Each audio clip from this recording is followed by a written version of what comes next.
Hey guys, if you're tired of shopping on Amazon and the big box stores for cheap quality landscape lighting, then go and check out lightingdoctor.ca, where we only sell premium quality fixtures that we actually install, and you can actually have the chance to go and test it and feel it for yourself with our try it before you buy it offer, where you can get a premium quality landscape light at a discounted rate and go and test it out with a battery pack around your property. Keep it for 14 days. If you love it, you get to keep it at the discounted rate. If not, you send it back for a full refund. And then you just have to buy the lights that you need after that. So go and check out our try it before you buy it lights and see what a real premium quality landscape lighting fixture should look like at lightingdoctor.ca. Hey, Thomas, thanks again for reaching out the other day and chatting. I'll give you some ideas.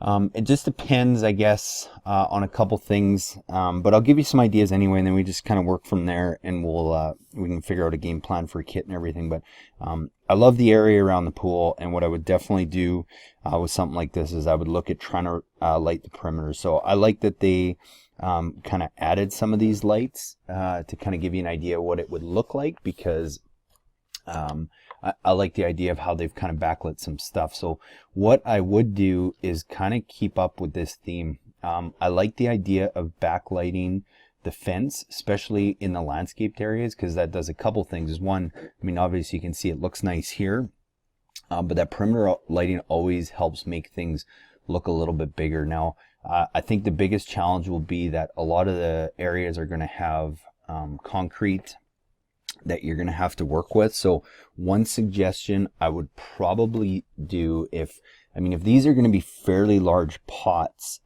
you may even want to just put some conduit that leads up to a couple areas like this that you can actually put lights inside those pots. The other option is actually putting lights inside the concrete.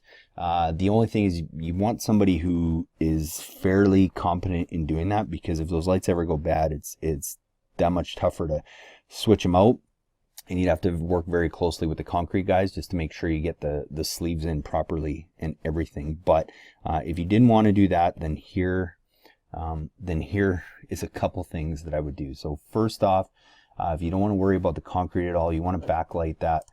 One thing you may want to look at is actually some of these lights. So these are really cool kind of fence lights. We also have them in like a brown finish. And what we typically do in a lot of areas like this, and I have them even at my house, is actually having them placed on this top section here. Now, the only tricky part is where you hide the wire, whether that be behind the fence. A lot of times we'll just run it across the top and then run it down, and we can make all our connections in the ground over here. So, I mean, if there's nobody on that side of you, then that's easy enough to do. If you have neighbors or something over there, then obviously that's going to be a little trickier. But that would probably be the easiest solution to backlight everything, and you could put one of those here, almost in every panel that you wanted, and it would give you this similar look. What it would also do is it would cast light down into the beds areas and whatnot. And then if you were to do that, you wouldn't have to really worry about too much extra conduit or putting lights in the actual concrete along the fence area.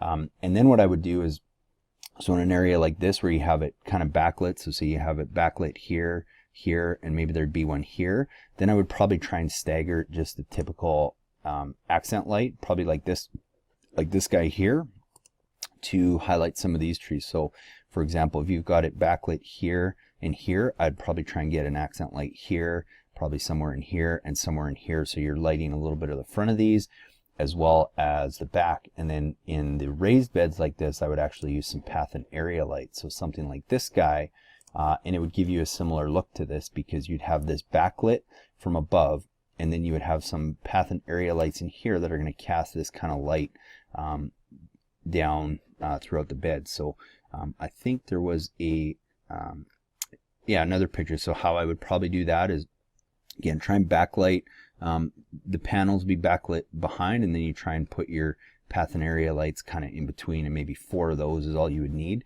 and it would just create a nice balance throughout. And again, if you wanted to, if you're doing that downlighting from above, you could also continue that along the fence. So you might throw one here and you might throw one here, and then it just completes that whole look. Something I think you'd probably want to consider anyway, because a lot of times what we'll do is, especially if you have big potted plants like this, is actually just run some conduit underneath the concrete, and then just tee it up every once in a while. So you just have a little, call it a 3/4 inch or 1 inch conduit that's not sticking out of the concrete. You can cut it off at concrete level, but it's there. So if, for example, you wanted to put, sometimes with these pots, we'll actually throw a path and area light or an accent light, a small accent light right in the pot.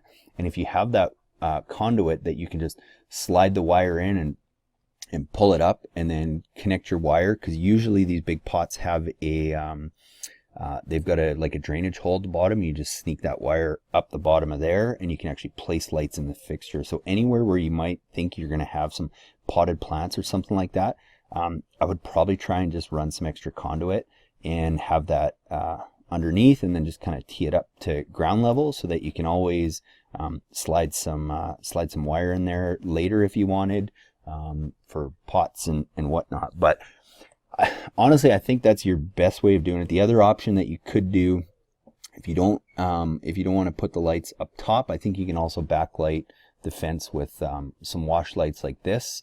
It's a wider angle and it's a softer light, and I would just kind of do the same thing. Again, we probably have one of those behind each of these trees here that kind of backlights and gives you this effect and be very similar. And then you have your path and area lights in the front, and then same thing along this bed. I would do the same thing.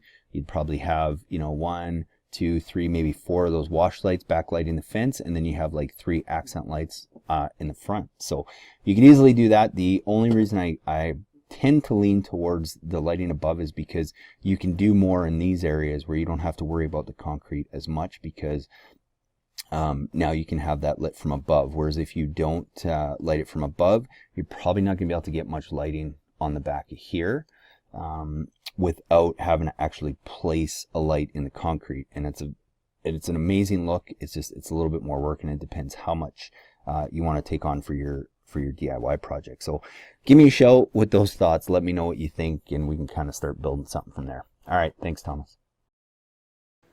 Hey guys, so the final light that we've chosen in this project is we're using some path lights. As you can see along me, there's a few of them, but we've got them spread out pretty sparsely. I mean, they're roughly about 15 feet. That'll cast lots of light, because what we're using this for is we have a nice retaining rock wall here, and usually I like to use like an undercap light, but because this has already been built and this is kind of an afterthought, without having to rip up the rock wall, we got to find a different way to do that. So we're going to use some path lights to kind of do 2 things. One, it's going to light the garden up a little bit, but then the light's going to kind of cascade over the rock wall. It's going to light this pathway in between the garage and the beds, as well as throw some light down on the wall. We've only got 3 in this long stretch of area, so again, you don't need to have tons of lights. You just gotta place them properly and make the best use. And it's always better off to start with fewer lights, see how it looks, and then you can add on down the road. So that's why we use path lights, and mainly for this reason in this application. So again, fun project with some path lights, some up lights, and some wash lights, all using them a little bit differently. Hey guys, thanks for watching that video. I hope you guys got some great tips, and I hope you guys take advantage of your own free video consultation where you can send me a few pictures of your property, and I'm gonna get back to you with your own personalized video presentation with all kinds of tips and tools of how to go and light your own property. So to get that, go check us out at lightingdoctor.ca, or just email me a few pictures of your property at cal@lightingdoctor.ca.